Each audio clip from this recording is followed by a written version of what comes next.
Selamat sore kita semua. Pada kesempatan ini kami dari kelompok 4 akan membuat video tentang penegakan hukum yang berkeadilan. Sebelum itu saya akan memperkenalkan diri. Perkenalkan, nama lengkap saya Evangelist Tolinus Tobi sebagai moderator. Sebagai pemateri pertama saya persilakan. Baik, perkenalkan nama saya Maria Vincentia Nolat Niron. Di sini saya sebagai pemateri pertama. Materi yang akan saya bawakan yaitu prinsip-prinsip keadilan. Yang pertama ada kesetaraan. Setiap orang memiliki hak yang sama di hadapan hukum tanpa memandang status sosial, ras, agama, atau latar belakang. Nah, prinsip ini menyatakan bahwa semua orang memiliki hak yang sama di hadapan hukum tanpa diskriminasi. Artinya, hukum harus diterapkan secara adil tanpa memandang faktor-faktor seperti status sosial, kekayaan, ras, agama, jenis kelamin, atau latar belakang lainnya. Kesetaraan ini menjadi dasar penting untuk menjamin bahwa setiap individu diperlakukan dengan hormat dan martabat yang sama dalam masyarakat. Contohnya, seseorang yang kaya dan berpengaruh harus menerima perlakuan hukum yang sama dengan warga biasa jika mereka melanggar aturan. Baik, yang kedua, ada keadilan prosedural. Proses penegakan hukum harus adil dan transparan, memberikan kesempatan bagi setiap pihak untuk menyampaikan pembelaannya. Prinsip ini menekankan pentingnya proses hukum yang adil, terbuka, dan transparan. Setiap individu yang berhadapan dengan hukum harus diberikan kesempatan untuk membela diri, mengajukan bukti, dan mendapatkan proses yang tidak bias. Tujuannya adalah untuk memastikan bahwa keputusan hukum dibuat berdasarkan pertimbangan yang objektif dan berdasarkan fakta yang ada, bukan karena tekanan eksternal atau kepentingan tertentu. Misalnya, dalam konferensi, kedua pihak harus memiliki hak yang sama untuk menyampaikan argumen mereka dan mengakses bantuan hukum jika diperlukan. Baik, saya serahkan kepada pemateri kedua. Baik, saya atas nama Yohana Arsa Ija. Di sini saya sebagai pemateri kedua. Oke, baik. Materi kedua yaitu tantangan penegakan hukum yang berkeadilan. Yang pertama, korupsi. Yang kedua, diskriminasi. Yang ketiga, kesenjangan akses keadilan. Baik, yang pertama itu korupsi. Korupsi adalah praktik korupsi yang di lembaga penegakan hukum dapat menghambat keadilan dan merugikan masyarakat. Contohnya yang pertama yaitu budaya korupsi yang mengakar kuat di berbagai sektor seperti gratifikasi. Yang kedua, diskriminasi.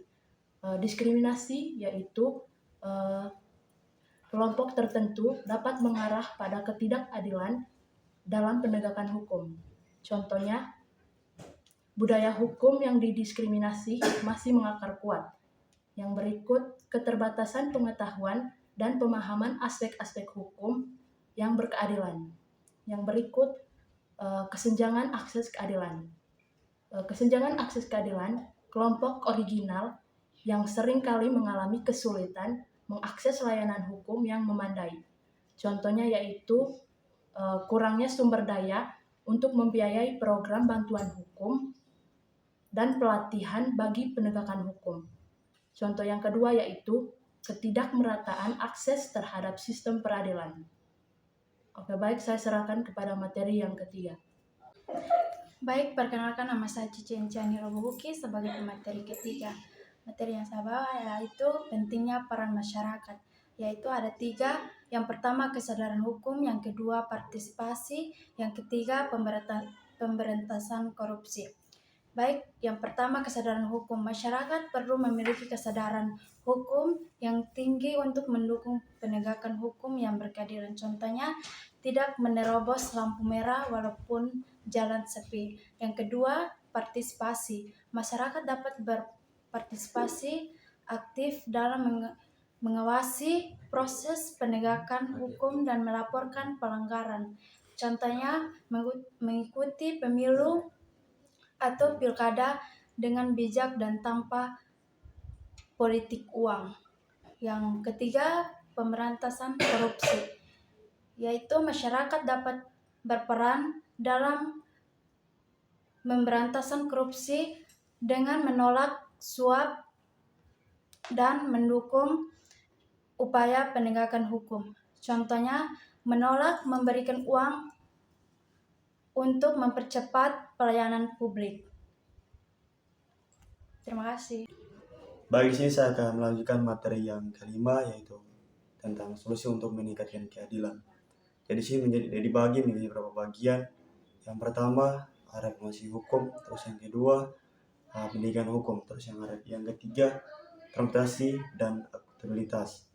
Reformasi hukum memperbaiki sistem hukum agar lebih adil, transparan, dan efisien. Terus yang kedua, pendidikan hukum. Pendidikan hukum meningkatkan kesadaran untuk masyarakat melalui pendidikan dan sosialisasi. Yang ketiga, transparansi dan akuntabilitas. Membangun sistem yang transparan dan akuntabel dalam proses penegakan hukum. Contoh reformasi hukum itu menjaga aspek untuk terkait pelanggaran dan etika dan integrasi dalam pemerintah. Terus yang kedua, contoh dari penegakan hukum.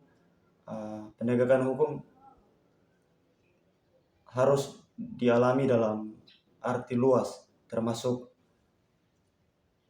penghinaan hitung kepada editor melalui pengadilan perdata.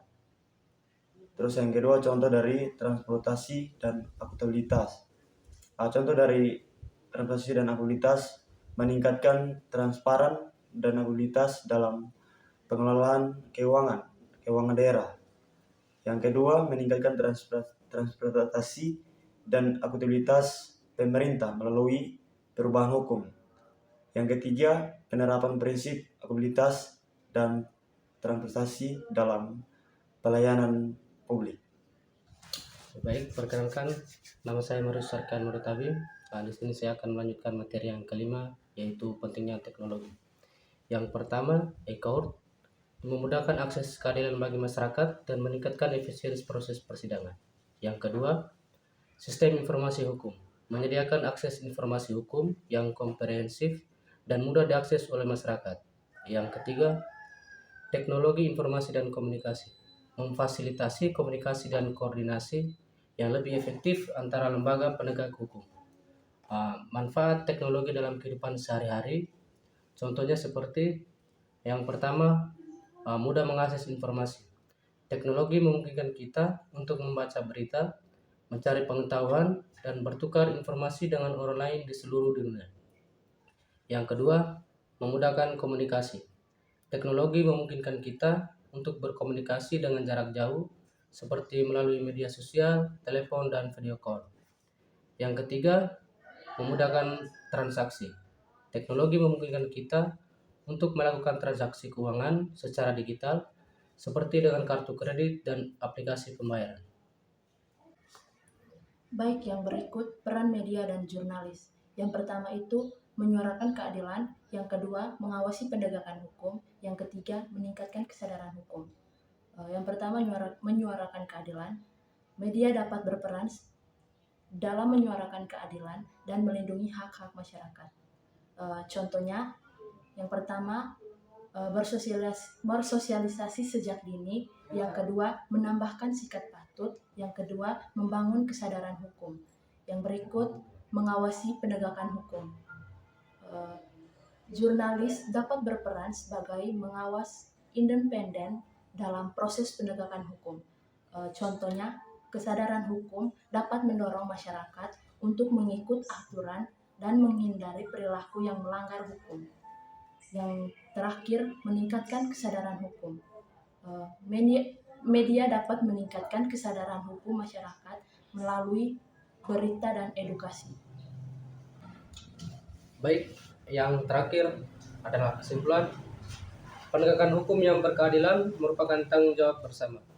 Dengan komitmen dan kerjasama dari semua pihak, kita dapat membangun tatanan masyarakat yang adil, sejahtera, dan bermartabat.